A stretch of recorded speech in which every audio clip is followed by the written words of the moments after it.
Batgirls, issue 6, Becky Cloonan and Mika Conrad, right? And Jorge Corona on the art. So this is the end of the first arc.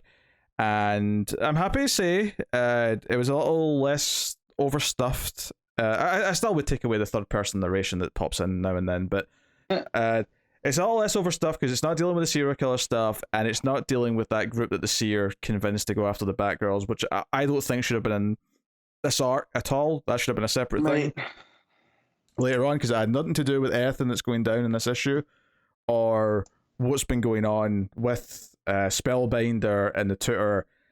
So Babs is with the Spellbinder, who is now tied her to a chair. There's a fun bit early on here because he basically talks about how he uses his art. He does portraits of people, combined with some fear gas, and it lets him it gives them like flashbacks about who they are. And he's basically the tutor was one of his patients at Arkham when he worked there, and that's how he's sort of taken him in and manipulated him to be his instrument and like taking over people in the city.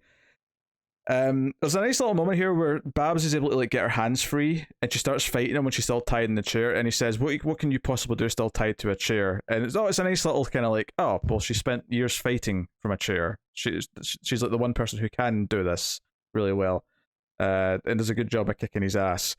So that's really neat. And meanwhile, Steph and Cass are at the old Arkham building, and all the people outside who have been changed by Tutor are kind of zombified, and they're coming for them. But the tutor's there. Steph starts fighting him. There's some nice trash talk, pretty much is what it is. Cass is outside dealing with all the zombified people, the reporter and all that. And eventually has to jump to save the reporter who falls off the building. And it's a fun moment, it's kind of a heroic beat. So Steph and Cass reunite and end up having to like go outside, and Oracle, once she gains control of everything at Spellbinder's place, starts like broadcasting out to people and sort of try to talk them out of the trance they're in, and saying, you will get better, you will survive these toxins, you will eventually get over this. There's an interesting thing here where so Steph and Cass, after they tie up some of the zombified people, they go after Tutor, who's ran away. And there's like a moment where they do like a Dark Knight Returns style panel where they're both jumping through the sky with lightning behind them. And I was like, that's a neat little thing. You give them a little moment like that. It's hard not to conjure up, even if it wasn't directly meant to be a reference to that or a homage to it. It's hard not to think about it because it's, Bat characters jumping in front of lightning. But not Spellbinder. Tutor has a suicide vest, and he's going to blow up Arkham because he's a raving lunatic, basically.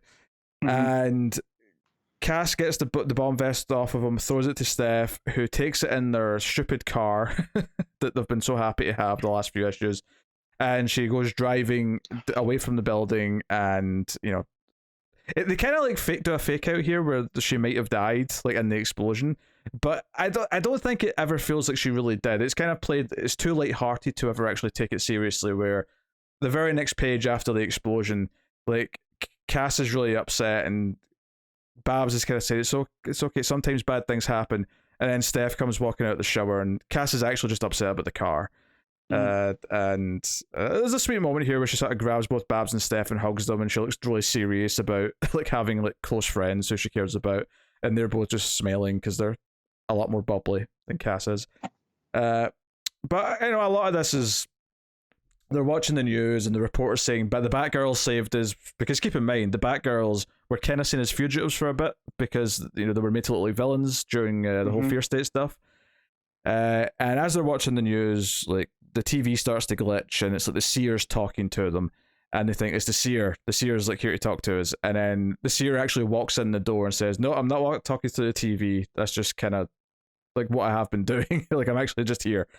And so the cliffhanger is the Seer says she needs their help, and that's kind of the cliffhanger. And I was okay with them bringing in the Seer here at the very end, because the story's done. This is the setup for the next story. That's fine. This didn't feel like stuffed in. This felt like a nice natural tease of where we're going next.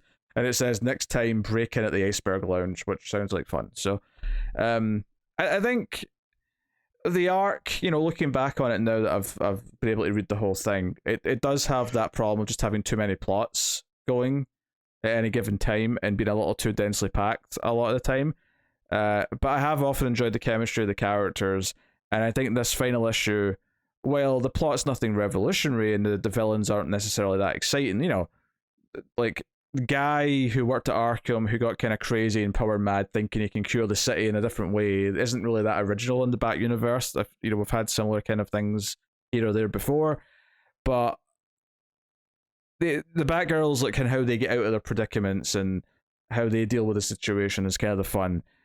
So I had a decent time with it. I still enjoy the book well enough. It does have some quirks and things.